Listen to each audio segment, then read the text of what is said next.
Welcome to PD on the Go, the podcast that delivers bite-sized learning on communication, collaboration, and facilitation for busy teacher leaders. Tune in while you're in the car, maybe while you're at lunch break, making copies, and get ready to level up your leadership skills. My name is Erica Williams, and I'm joined today by my colleagues from the Office of Professional Learning in Fairfax County Public Schools. On today's episode, we're actually going to be talking about collaborative learning teams, or CLTs, and how to establish meaningful collaboration. So hi everybody, my name's Hallie Case. I'm Mary Beth Anderson. And I'm Rebecca Hazelbeck. We're excited to be with you today. Yes. So ladies, we are thinking about meaningful collaboration, collaborative learning teams, and wanted to get us started with the question and your perspectives on this. So what do we mean when we say collaboration doesn't happen by accident? What does that mean? Collaboration not happen by accident.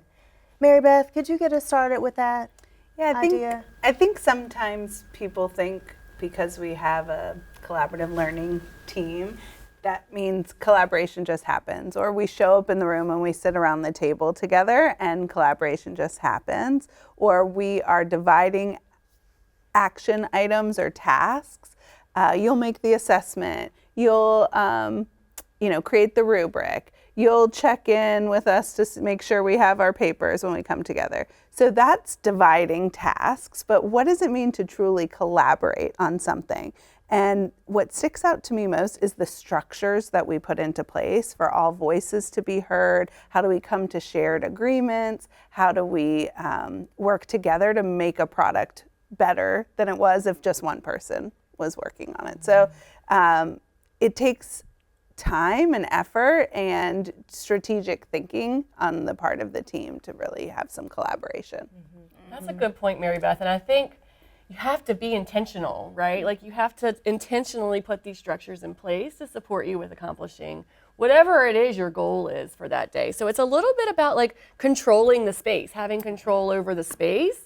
By putting these structures in place, you're able to get all voices out on the table. You're able to see what the thinking is of the different members of the people sitting around the table. And ultimately, the product that you're going to have in the end from that collaboration is going to be way better than what you would get if you were to be working in isolation. Yeah.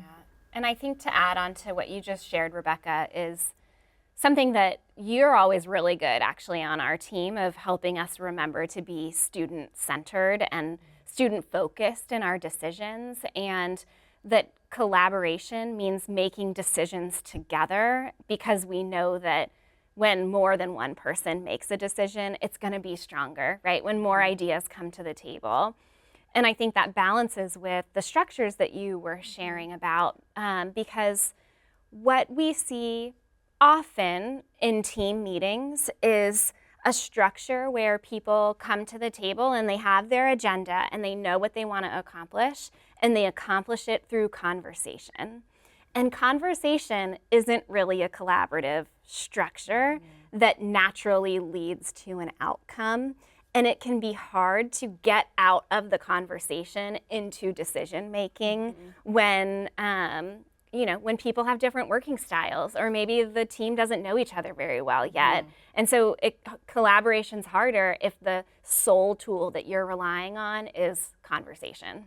Yeah, because Hallie, there's nothing worse than when you walk out of a CLT meeting and you think, well, that was a great conversation, but now I have no idea what we're doing about that. Right. And I think a lot of teams struggle with that, is they come together and they have great conversation, they share perspective, and they're not sure how to move forward, or what is everyone walking away with is what they're doing. So sometimes there might be some misaligned expectations. I might walk away thinking that there was a result from that conversation that was different than what Rebecca walked away thinking about. And so that can hinder collaboration. Yeah, and I think people want their time to be used wisely. They want to come together and they want to accomplish something that's going to be useful for their classrooms, that they're going to be able to take away with them and use to really impact their students and student learning. And so bringing those different structures and ideas to the table supports us with that, I think, too. Yeah. Mary Beth, there are so many ideas that you all were putting out on the table. Mary Beth, you talked about the intentionality behind collaboration, and Rebecca, you were naming the processing structures and the value of being able to talk out ideas. And Hallie, you were also talking about this, talk out ideas and also have a means to be able to do that through a processing structure, maybe some reflective questions, and the value. People want to walk away with something valuable, with clarity as they get back to their rooms to support their students. And thinking about this, it sounds easy. Great. Do the things that we all just named and now, but there's also a piece of this about conditions that are helpful to really establish this collaboration. Hallie, can you speak a little bit about some of these conditions, and let's hear some more ideas as Hallie also shares too. Yeah, so creating the conditions for collaboration, I think it requires active participation from everybody. And that can look differently, right? Like Mary Beth and I are always the fastest on our team to jump in and share ideas. And Erica, sometimes you need a little bit more time, and Rebecca too, to just think. And sometimes if that's the case, then people's ideas get left behind. So to create a condition that welcomes everyone's voices, something as small as before we share out, everyone take a moment to write your idea on a sticky note, and then we'll come together. That's a process that can be very quickly put into a meeting, planned or unplanned process, right? To make sure that everyone participates, because you can't have the best collaboration if a couple people at the table never have an opportunity to share their ideas. That's a good point, Hallie. And another structure I've seen people use when we have a really quiet group is, hey, just turn and talk real quick about the idea or the question. And then we'll bring some ideas to the table so that we can hear all voices. And then when we bring the ideas to the table, I can either share my idea or my partner's idea for the good of the group. Support collaboration. Yeah, so really thinking about the processing structure so people have a time to think about what the response is to a question or to a problem, and then giving the time to either jot it down or share a solution with the partner, and then bringing it to the whole group. Yeah. So active participation, one of the big helpful tips as far as supporting collaboration. What else is coming to mind? I think thinking about your environment as well, your space, right? So how's your space set up to support collaboration? What do your tables look like? Are people sitting at different tables, or are they at a nice collaborative space like we are right now? And then thinking about if you have a CLT leader, maybe not having the meetings in that person's room, maybe having a neutral space where we come together for collaboration would be supportive as well. Yeah. What do you think, Hallie? Yeah. Yeah, I think, Rebecca, what you just shared makes, I'm glad you brought that up, because I don't think about space a lot, but I have seen some schools have designated CLT meeting rooms where their collaborative learning teams, when they're on the schedule, they know that that's where they all meet. And it does sort of bring a more collaborative spirit than in other places where maybe there's not a space available. The default might be a classroom. And if the CLT leader's sitting at their desk leading the meeting and other people are, at the individual student desks like you sort of named before, that is hard to work together, right? And so if you're in a classroom, a simple change would be to just have everybody make a quick U shape with the desks for the, teams can range in size 3 to 15. We've seen that huge range, right? But that is a condition that could be quickly put in place. Yeah, because I think if we don't have that in place, then it's sort of seen like the CLT leader is above us all. Yeah. And we want it to be like we're all on the same level and we're all here making decisions for our students, all of our students.